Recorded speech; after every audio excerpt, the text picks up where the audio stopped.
Buenos días, querida familia. Nos reunimos nuevamente alrededor de la palabra del Señor en este sábado de la 29ª semana del tiempo ordinario. Nos reunimos en el nombre del Padre, y del Hijo, y del Espíritu Santo. Ven, Espíritu Santo, llena los corazones de tus fieles, enciende en ellos el fuego de tu amor y renovarás la faz de la tierra. Espíritu Santo, ilumínanos y santifícanos. María, Madre de la Iglesia, ruega por nosotros. Lectura de la carta de San Pablo a los Romanos, capítulo 8, versículos 1 al 11. Hermanos, no pesa condena alguna sobre los que están unidos a Cristo Jesús, pues por la unión con Cristo la ley vivificante del Espíritu me ha librado de la ley del pecado y de la muerte.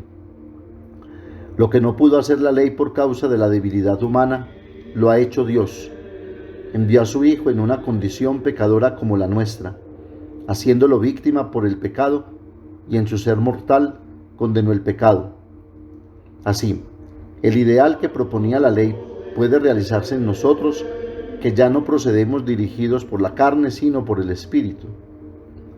Los que se dejan dirigir por la carne tienden a lo carnal, en cambio los que se dejan dirigir por el Espíritu tienden a lo espiritual.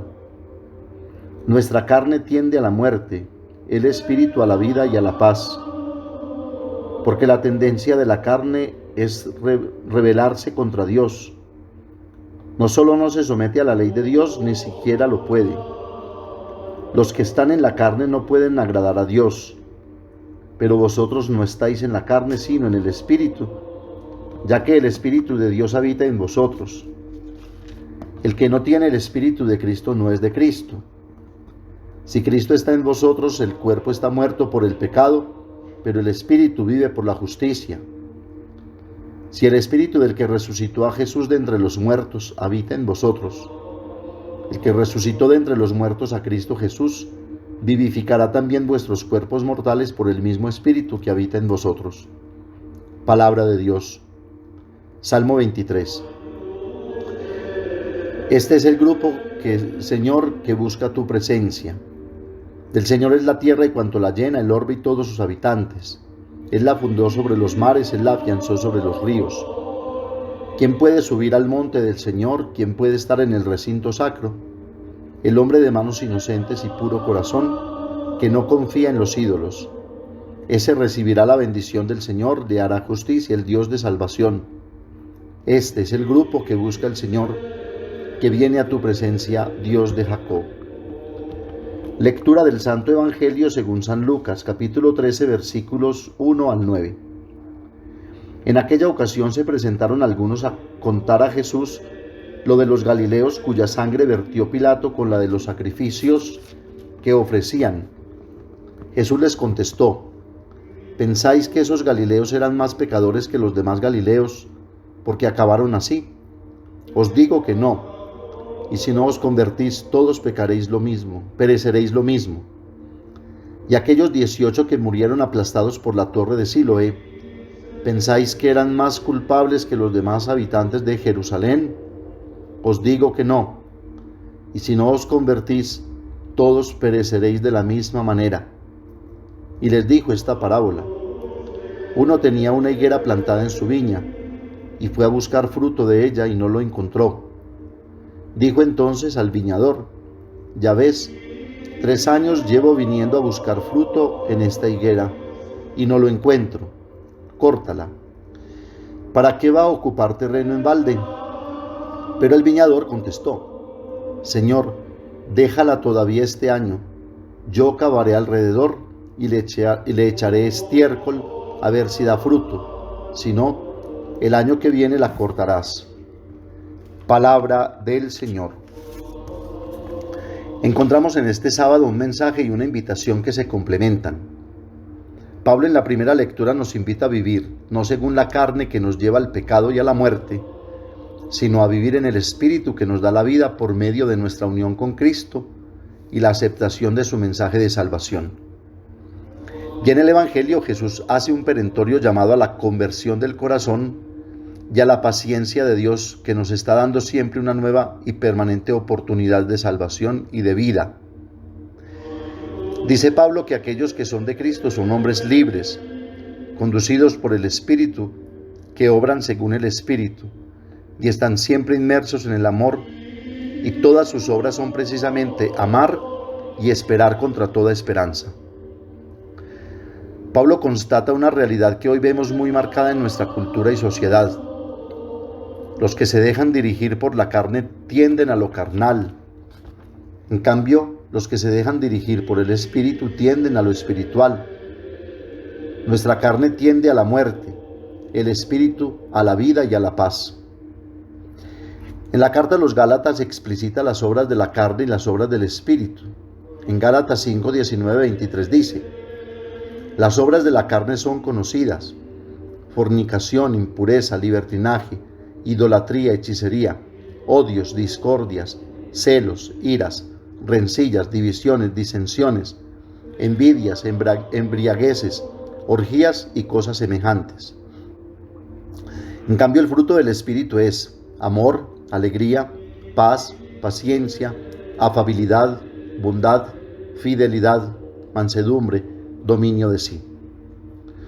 Como vemos, cualquier parecido con nuestra realidad no es pura coincidencia, pues tendemos al pecado y nos dejamos arrastrar fácilmente por él, y por eso vivimos esta realidad oscura y trágica en el mundo de hoy.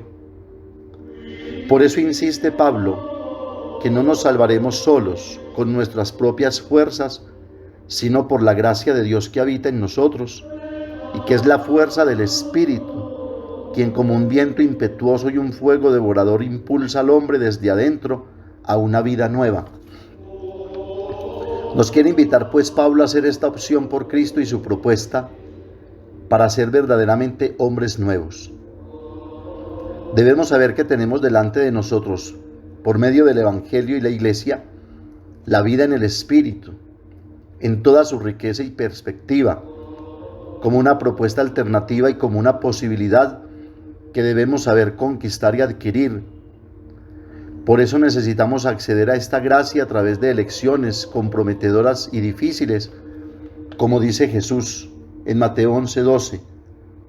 Desde los días de Juan el Bautista hasta ahora el reino de los cielos sufre violencia y los violentos lo arrebatan. Y debemos entender esta violencia no como una violencia física que domina y aplasta, sino como una fuerza interior del Espíritu que, a quien se deja tocar por él, lo impulsa interiormente a trabajar y luchar por hacer acontecer el reino de Dios y su justicia en él y en el mundo, afrontando retos, decisiones, combatiendo, enfrentando dificultades, saliendo siempre victorioso por la fuerza del Espíritu. Sin embargo, no hay cristiano que no experimente al menos en algún momento de su vida, de gracia, la fuerza del Espíritu que lo impulsa.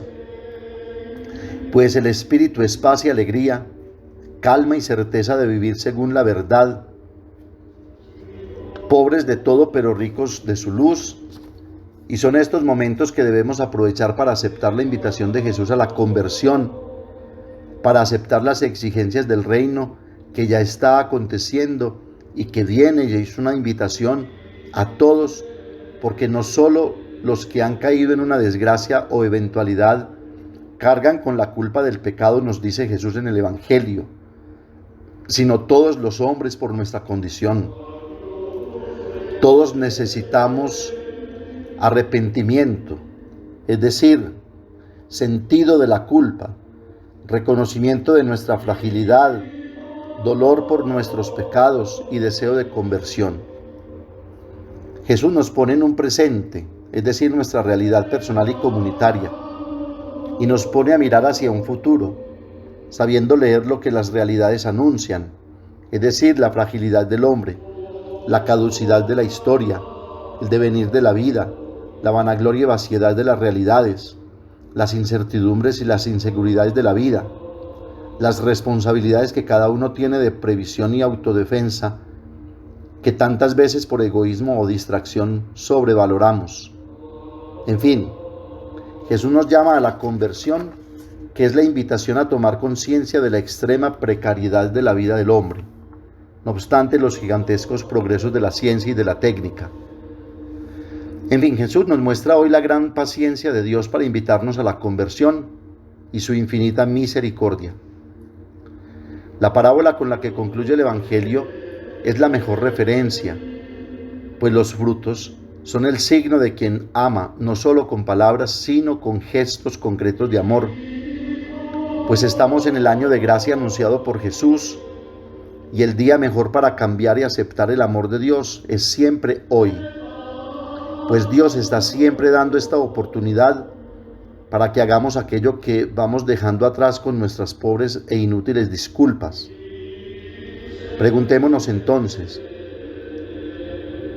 ¿con qué cosas o con qué realidades debo comenzar a cambiar para aceptar la propuesta de Jesús? Pidamos a la Santísima Virgen María y a San José nos ayuden a aceptar como ellos esta propuesta del Señor, que se hace cada vez más urgente, necesaria y decisiva para la construcción de la nueva humanidad. Amén. Padre nuestro que estás en el cielo, santificado sea tu nombre. Venga a nosotros tu reino, hágase tu voluntad en la tierra como en el cielo. Danos hoy nuestro pan de cada día, perdona nuestras ofensas, como también nosotros perdonamos a los que nos ofenden. No nos dejes caer en la tentación y líbranos del mal. María, Madre de la Iglesia, ruega por nosotros. El Señor nos bendiga, nos guarde de todo mal y nos lleve a la vida eterna. Oración a San José del Papa Francisco para el año dedicado a José, Padre y Custodio del Redentor. Salve, Custodio del Redentor y Esposo de la Virgen María. A ti Dios confía a su Hijo. En ti María depositó su confianza. Contigo Cristo se forjó como hombre. Oh bienaventurado José, muéstrate Padre también a nosotros y guíanos en el camino de la vida. Concédenos gracia, misericordia y valentía y defiéndenos de todo mal. Amén. El Señor esté con ustedes. Y la bendición de Dios Todopoderoso, Padre, Hijo y Espíritu Santo, descienda sobre ustedes y los acompañe siempre. Que tengan un feliz día y recuerden que los padres de la parroquia los queremos mucho.